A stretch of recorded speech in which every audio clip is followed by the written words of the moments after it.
Welcome to the Unapologetic Vixen podcast, Owning Pleasure as a Black Woman.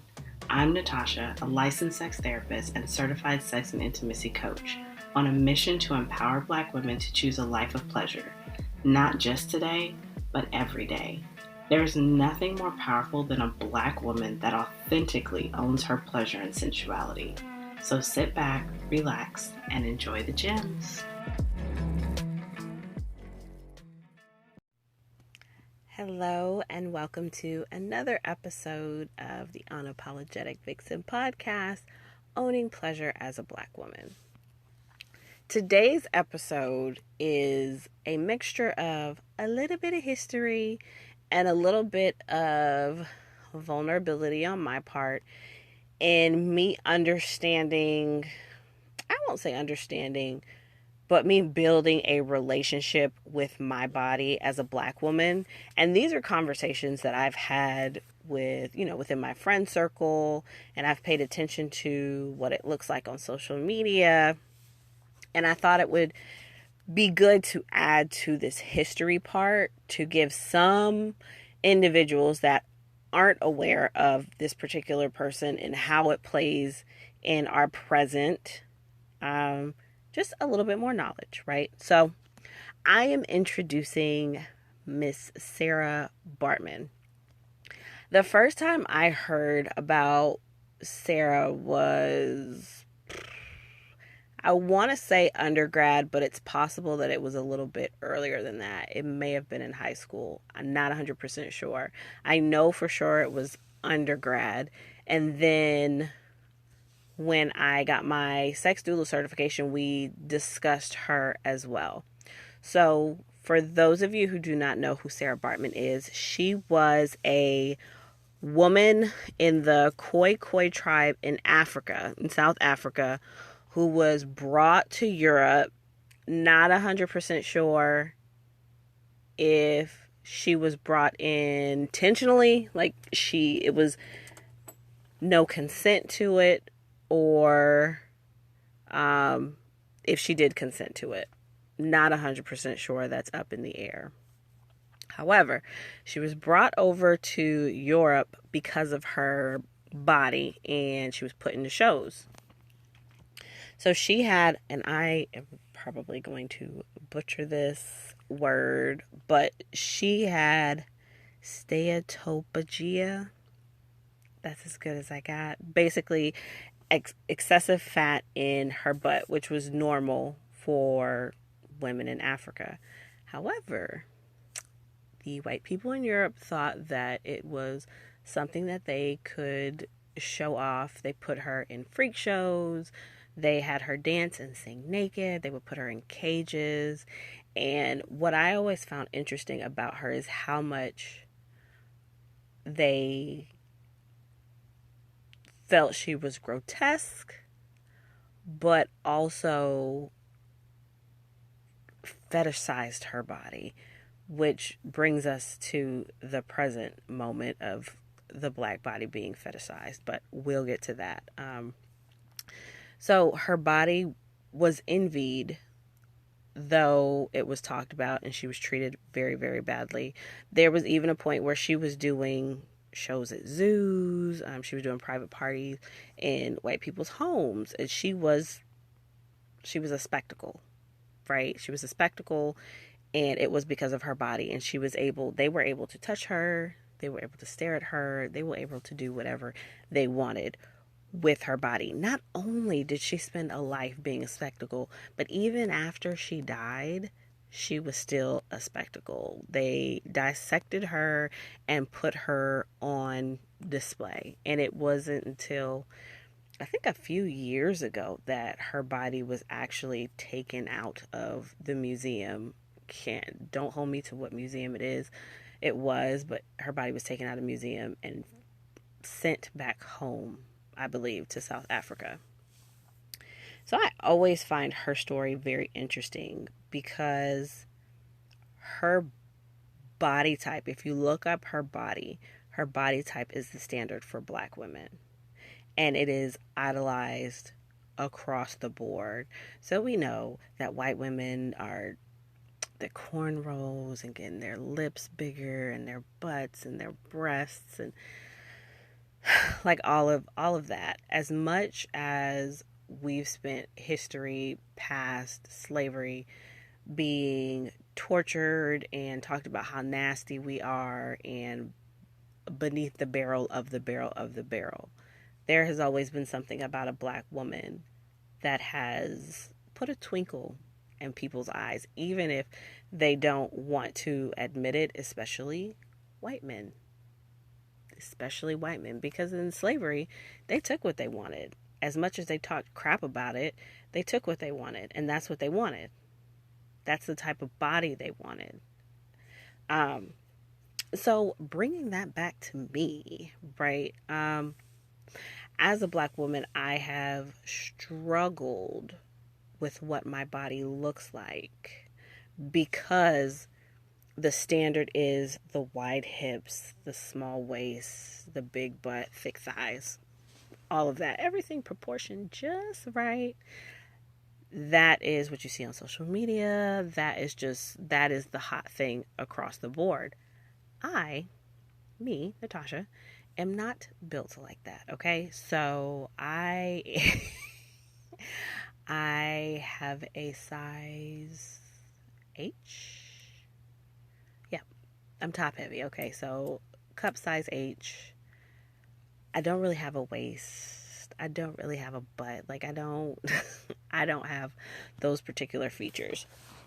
And because that is what's glorified, that is the ideal body for a black woman, I used to get talked about all the time. Like all the time about the fact that I didn't have any butt.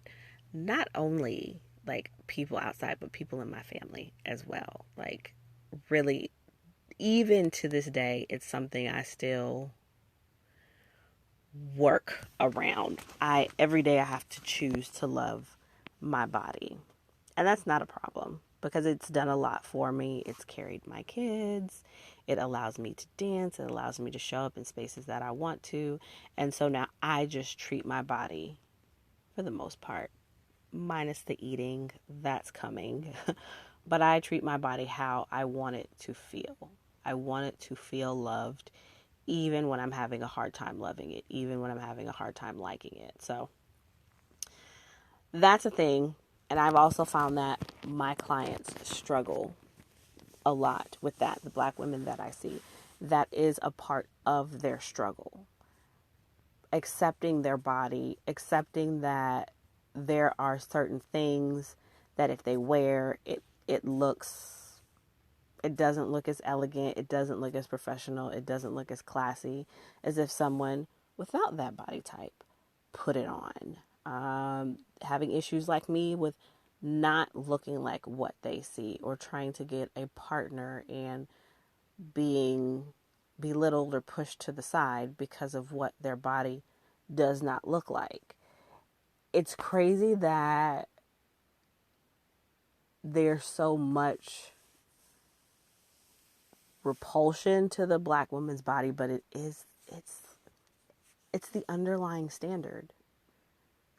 Like, it's the underlying standard. No matter how far back you go and how many times you read articles and look in books and, oh my God, that's gross. And, oh, look at that. It's so big, this, that, and the other. But that's what y'all wanted. That's what y'all wanted. That's what y'all enjoyed, even to this day. And I was reading an article about how black women have taken this horrid history of Sara Baartman and turned it into a plus. Because now there are women who make really good money off of showing off their body. They get free things. They get, think of social media influencers showing off their body. It has become their livelihood. And there is controversy between if that was the right direction to go or not. I am not here to go back and forth with if it's the right way or not. For me, if it works for you and it makes you happy, then go ahead and do that. Be that. But again, going through this little series of history, understanding where this comes from and why, understanding why as Black women, our ideal body, what we struggle with, is a lot different than the white woman. A lot of us, I am not thriving to look like the ideal white yoga body. That's not what I aspire to have. I've always aspired to be curvy. I've always aspired to fill out anything that I put on. And while I have fallen in love and I find the clothing type that works for my body, I have no problem going to a Black woman and saying, you look good. I don't have a problem giving that compliment. I don't have a problem looking at shapely women because it's visually appealing. It's visually appealing. But that's something to take into consideration when you think about your history. You think about how you feel about yourself, how you show up for yourself, mind, body, and soul. Like, there is a history of all of this. The reason you feel the way you do, the reason you think the way you do, the reason people treat you the way that they do when it comes to this particular episode, when it comes to your body and trying to figure out your body, and like your parents or like your grandmother being so self-conscious about your body and what's shown and what's out there and who's looking.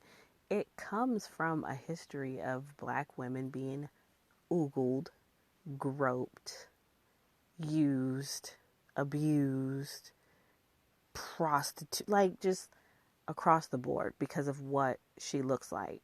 But that's what the slaves had to deal with. Remember, in the last episode, I talked about how